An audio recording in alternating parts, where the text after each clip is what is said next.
Según quedó establecido en el bloque anterior, por el relato que nos viene realizando Néstor Sabatino, se había previsto más actividad para el 26 de agosto, segundo día de la visita de José Pedro Ramírez. Pero algo sucedió, algo inesperado pasó aquel día.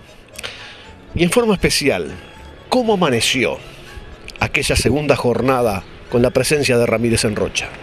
Yo supongo que el doctor Ramírez se despertó temprano, como se despertaba siempre, habrá mirado a través del ovillo para afuera de la casa de don Benjamín, ahí en la calle 25 de Mayo, y vio que el tiempo estaba amenazante, que, en fin, no estaba lloviendo ni nada menos, pero que vislumbraba algún cambio en la situación del tiempo.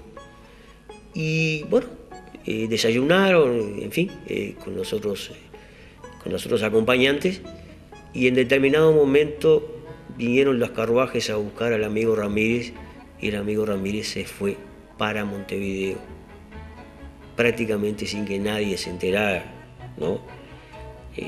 Muy temprano en la mañana, el hombre ya había agarrado el paso real y el camino real y ya estaba rumbo a Montevideo. Habían quedado atrás todas estas cosas que nosotros hemos visto y que estaban previstos para el día 26 y el día 27. Conjeturas varias, ¿no? Bueno, por supuesto, primero el doctor Ramírez era un caballero, digamos, si se fue porque tenía fundados motivos para hacerlo con la premura que se hizo. Y después, cuando llegó a Montevideo, obviamente llenó a Rocha de telegramas pidiendo disculpas, disculpándose frente a las damas, disculpándose frente a las autoridades por no haberse podido despedir. Incluso tengamos en cuenta nosotros una cosa muy importante, que había una enorme cantidad de gente, el doctor Bonet, por ejemplo, que estaba en otro lado y que venía ahí, tenía unos compromisos, un hombre que era médico, y que venía especialmente a estar con él, y gente que venía de Minas, donde se había hecho una feria y otras cosas más, y que realmente estaban ahí, no habían podido venir. Apenas terminaron el asunto de ese compromiso en Minas, venían ya de Minas a Rocha, no era fácil, venían a encontrarse con él. Y toda esa gente que obviamente no supo de todo esto, no había teléfono, ni había comunicaciones instantáneas como hay ahora, o sea, vino y se encontró que el hombre se había ido, ¿no?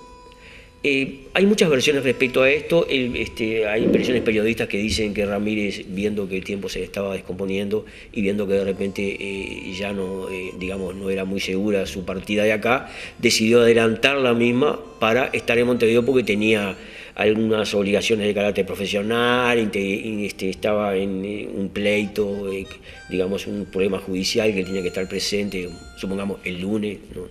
Y no quiso líos, ¿verdad? Ramírez estaba muy sugestionado con todo lo que era ese trayecto de Rocha a San Carlos, que era había toda una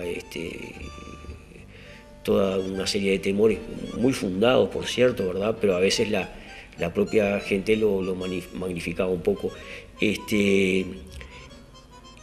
Pero básicamente lo que más se maneja y lo que realmente va a configurar una verdadera verdad histórica era que don José Valle Ordóñez lo había mandado llamar, ¿no? Los tambores de la guerra en ese 1903 ya venían sonando, y el ministro del Interior de Valle, que confiaba muchísimo en él como gran estratega, como gran componedor, como hombre fabricante de acuerdos de paz, de treguas, de amnistías y todo ese tipo de cosas, tenía que estar en Montevideo y ya no podía seguir estando paseando acá por Rocha, ¿no?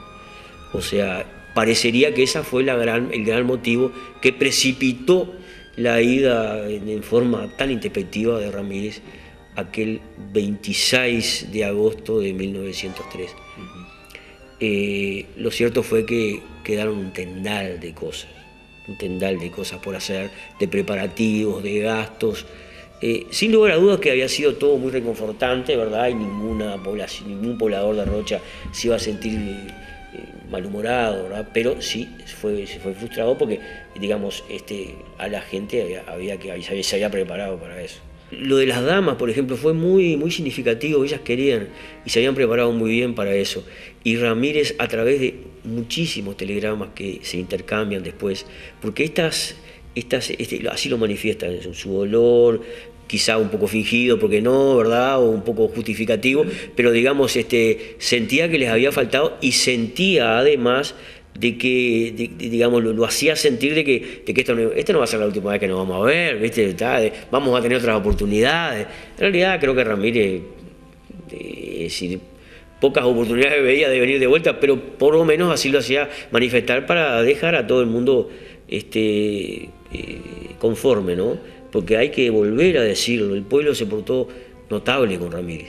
Si Ramírez se portó bien con Rocha y, digamos, tuvo especial deferencia con esta ciudad y con este departamento, el pueblo no le fue en saga y realmente lo homenajeó como un héroe, ¿verdad?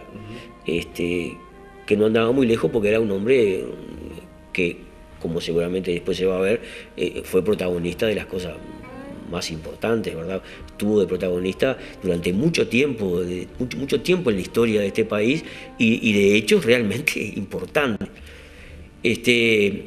Como siempre, estas visitas tenían después todo un corolario de comentarios que fundamentalmente se manejaban a través del telégrafo, ¿no? Era muy común que una persona saliera de Rocha, hacía 4 o 5 días que estaba con nosotros, había almorzado, había comido, había convivido con nosotros, y el hombre salía hacia Montevideo y llegaba a San Carlos, o al primer lugar donde hubiera un telégrafo, y ahí se sentía en la obligación de mandar un telegrama y decir, che, gracias por todo. Que hacía media hora que había salido, pero ya tenía, creo que pasa un poco con los celulares, ahora lo mismo, ¿verdad? Pero la costumbre del telégrafo, único medio que significaba de una comunicación más o menos fluida, que no era la carta larga que duraba mucho tiempo, e instantánea de demostrar un sentimiento o de demostrar una emoción, era el telegrama. Entonces, durante muchísimos tiempos, muchos de ellos agradeciendo la hospitalidad de la familia Graña. Hay unos telegramas muy conocidos y muy famosos de don Alfredo Castellanos, por ejemplo, que le agradece a Graña y a su esposa la hospitalidad de haberlo recibido en su casa, y en una parte que es muy conocida, dice, ¿no? Estamos tan agradecidos de haber estado en esa casa de príncipes, dice Castellano, en nombre de él y en nombre de Ramírez, agradeciéndole la hospitalidad que habían tenido con eso. Estas cosas se fueron repercutiendo tuvieron repercusión durante mucho tiempo a través de la vía del telegrama y de cambio de notas entre ambos bandos.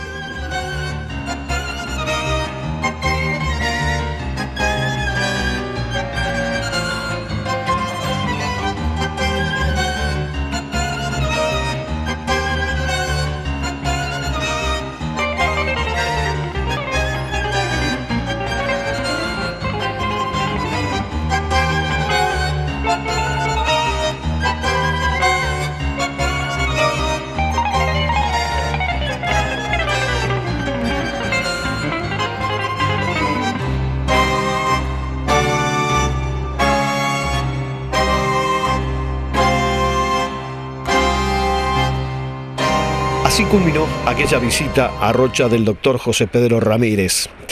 No tenemos conocimiento si realizó alguna otra visita.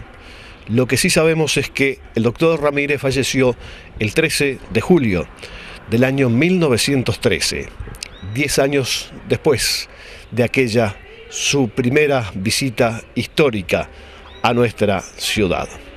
Seguiremos rescatando en próximos encuentros otras visitas ilustres que marcaron el quehacer histórico de la capital del departamento de Rocha.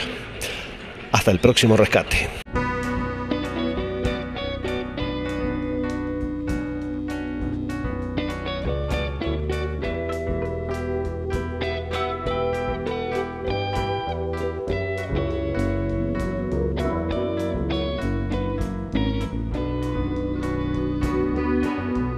Es arroyo, es iglesia, es el Tito al madrugar, es Siroco, es Amabilio, es el vino vino el Zipibar. Es Palermo la Valleja y una tarde de final. Es un verso gallineta, es un canto sucará. De mi Rocha esta es su gente, la que viene y la que va. Gurises con ilusiones que marcharon a estudiar. Los macochos que quedaron soñando oportunidad. Los que están, los que se fueron y después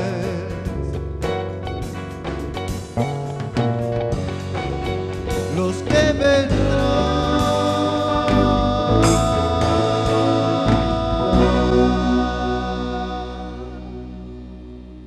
Declarado de interés cultural e histórico.